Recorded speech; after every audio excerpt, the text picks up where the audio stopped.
For those of you who don't know me, I am a fashion designer. I launched my brand Brother Vellies several blocks away from here with $3,500 at a flea market, and everyone thought I was totally insane. It was my entire life savings at that time, and I really kind of put it all on the line. I was lucky enough that I got grants, I worked really hard, I ended up really in debt, I got evicted. It was dark for a while, but I pulled myself out of it through grit and through determination, and I learned a lot of very hard lessons. It was those lessons and those fights and those wins that helped me have the courage in 2020 to go once again onto Instagram, which now I know is a trend of mine, and put a bold idea out there and ask major retailers, many of whom were partners at the time, to do something different. And that was to do the thing that they do best in service of those who've been historically excluded, i.e. the Black community. And I asked them to consider committing 15% of their shelf space, roughly equivalent to the population of Black Americans, to commit 15% of their shelf space to Black businesses. Very rapidly, we started having people sign on, everyone signed contracts, and within the first 18 months, we had 29 of the largest retailers around the world commit to the 15% pledge.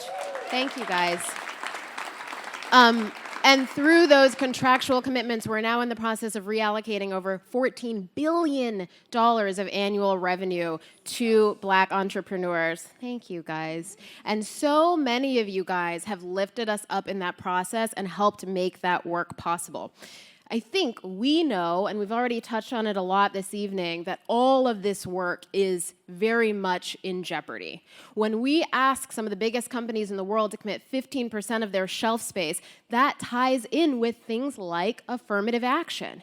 And so in 2024, we have to remember, yes, we have made so much progress, but each and every one of us and the work that we do every single day is an incredibly important part of the fabric and the quilt that ties us together to give us the strength to keep pushing forward.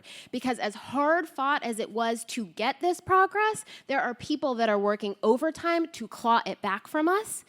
And every single day, I have the privilege of talking to Black entrepreneurs that are changing the face of this country, and they're able to do that because of the work of all of us in this room. We have fought hard. There are people who were here long before us that started this fight much, much, much before any of us were ever even born. And the reason that my ask was heard by so many people was because I was standing on the shoulders of the people that came before me. So I just want to tell you guys, thank you so much for allowing me in this space with you. I am so, so, so honored to get to do this work, to get to be in this fight alongside all of you. We need each other. We are so strong together, and that is how we get the message louder and be heard everywhere so that we can have the next generation have just as much, if not more, opportunity than we've had. Thank you guys so much. Thank you to Time Magazine.